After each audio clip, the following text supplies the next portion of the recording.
on your little profile picture right here, and you want to go to Settings and Privacy.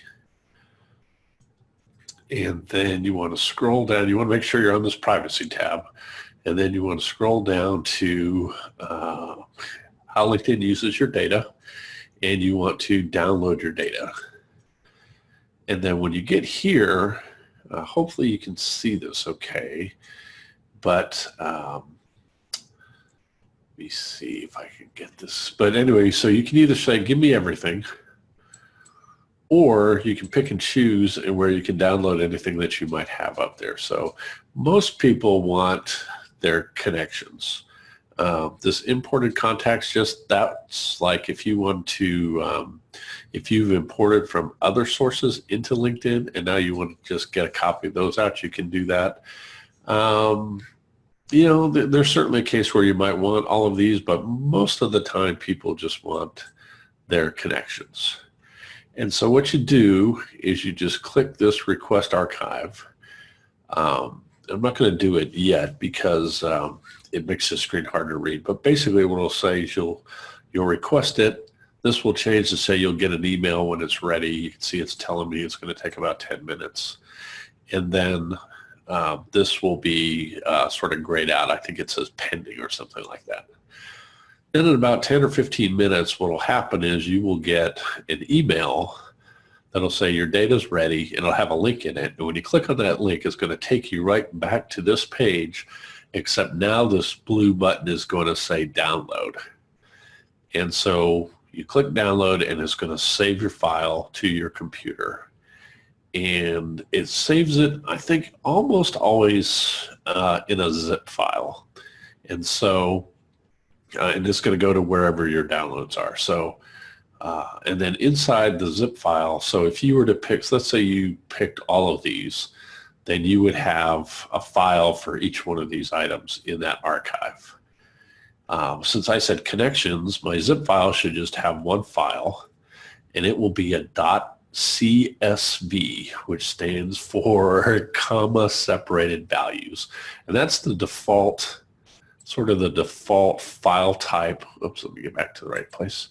That's the default file type that most programs use for importing. And so trying to see if I had, yeah, this .csv is what you'll have. And then if you have Excel, on your installed on your machine, the CSV will have the little Excel type of icon on it. But you should be able to open it in that. I know I've opened it in Google Sheets. I'm sure your Apple folks, if you have a different spreadsheet file, you can probably open that up. But basically, anyway, that'll be your backup, and you can do with it what you need to do. The only other thing I'll say is that if you're importing it into something like your CRM, you want to check with that software first. A lot of times there's a process where there's a mapping process where you have to tell the program that you're pulling the data into, you have to say this field called, let's say first name.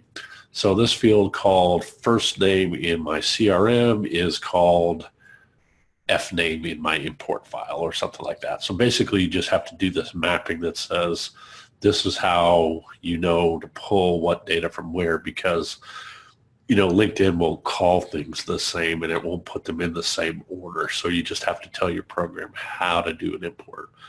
And that's a little different for every program.